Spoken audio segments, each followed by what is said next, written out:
Olá pessoal, sejam bem-vindos ao No Limite da Imaginação. Esse é um programa que conta histórias sobrenaturais que aconteceram e acontecem pelo Brasil de uma maneira direta e sem sensacionalismo. Meu nome é Johnny Madri e a partir de agora vocês ficam no limite da imaginação.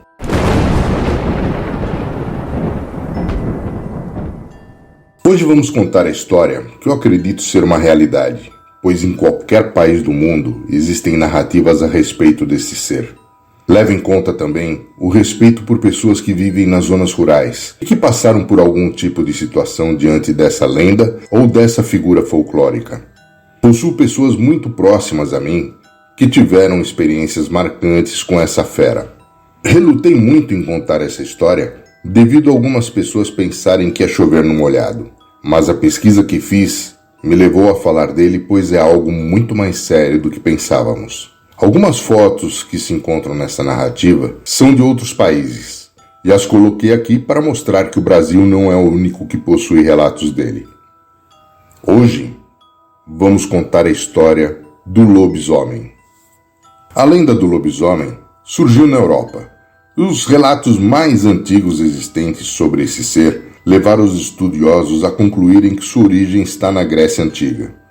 Existem diferentes versões na tradição grega, mas um dos relatos fala de um rei chamado Licaon, que reinou em uma região chamada Arcádia e foi punido por Zeus após tentar matá-lo.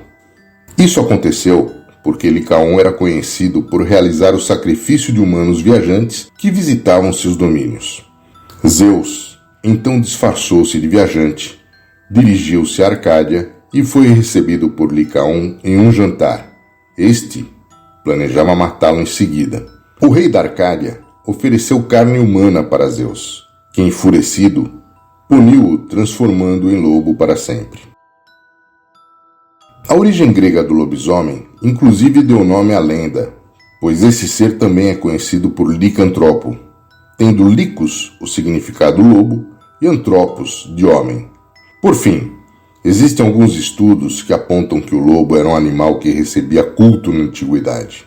E esse culto, e a lenda, acabou sendo transmitido para Roma.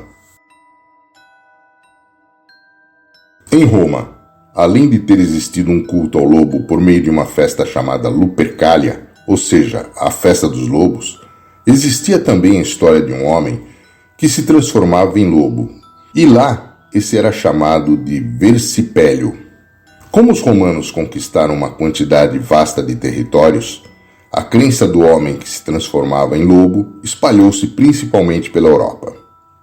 A expansão da lenda fez com que ela tomasse novas características e em cada local acabou ficando conhecida por nomes diferentes.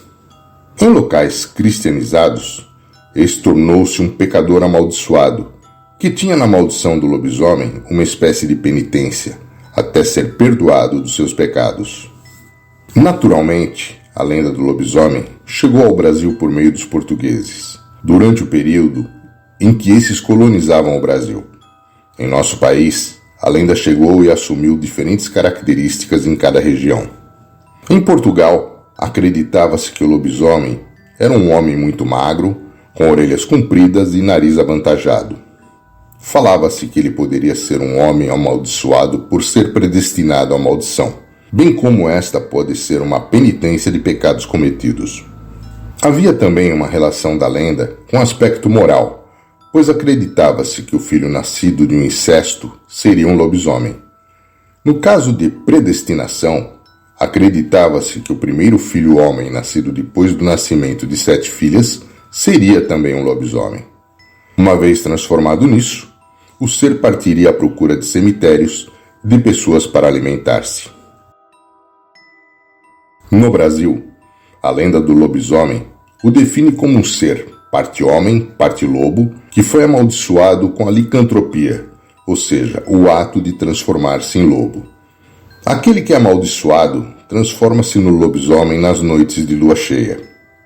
Algumas variações da lenda falam que a licantropia foi resultado de um pacto de um homem com o diabo. Uma vez transformado em lobisomem, a pessoa parte freneticamente à procura de vítimas para matá-las. A cultura popular moderna alastrou a ideia de que o lobisomem é vulnerável somente à bala de prata ou a objetos cortantes feitos também de prata. Assim, a única forma de matá-lo seria por meio de objetos feitos desse metal. Os antigos diziam que o sétimo filho homem de um casal sempre se transformaria em um lobisomem. A cultura popular moderna também espalhou que a maldição do lobisomem pode ser transmitida hereditariamente, isto é, de pai para filho, e que aqueles que são mordidos por ele e sobrevivem transformam-se também em lobisomem pouco tempo depois. No norte do Brasil, o lobisomem era o homem que tinha a saúde debilitada, e aquele que fosse anêmico acabaria transformando-se nele. Uma vez transformado, alimenta-se do sangue de outros humanos para compensar a pobre dieta comum deles. A transformação acontecia nas noites de quinta-feira para sexta-feira. No sul, por sua vez, o fato que transformava o homem em lobisomem era o incesto. No Brasil, não houve registro no folclore da crença na transformação de mulheres em lobisomens. Em nosso folclore, somente os homens tornam-se lobisomens. Outra crença relacionada ao lobisomem no Brasil é que, no interior de São Paulo, acreditava-se que esse ser tentava invadir as casas para comer as crianças. Muitos acreditavam que o lobisomem ia atrás especialmente de crianças não batizadas.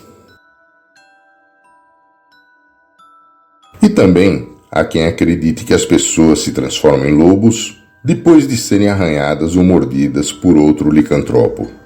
Outros afirmam que foram transformados com a ajuda de um manto de pele de lobo mágico. Em muitas histórias de lobisomem, uma pessoa só se transforma em lobo quando há lua cheia, e essa teoria pode não ser rebuscada. Durante a pesquisa dessa narrativa, verifiquei várias fotos e alguns vídeos, e muitos deles são de pessoas tentando aparecer, fazendo uma montagem mal feita, ou até mesmo produzindo vídeos com pessoas dentro de fantasias de lobo. Mas, naquelas que achei verídicas, alguns cientistas ou autoridades tentam desmentir esses relatos através de explicações óbvias ou naturais. Gostaria que vocês tirassem suas dúvidas, pois o avistamento desses seres está aumentando cada vez mais, principalmente em várias regiões do Brasil.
Quero agradecer a companhia de vocês comigo em mais uma história sobrenatural que se passou e se passa no Brasil. Espero que tenham gostado. Por favor, deixem seu like, seu joinha e toquem no sininho. Daqui 15 dias estarei de volta com mais uma história sobrenatural aqui no Limite da Imaginação. Até mais!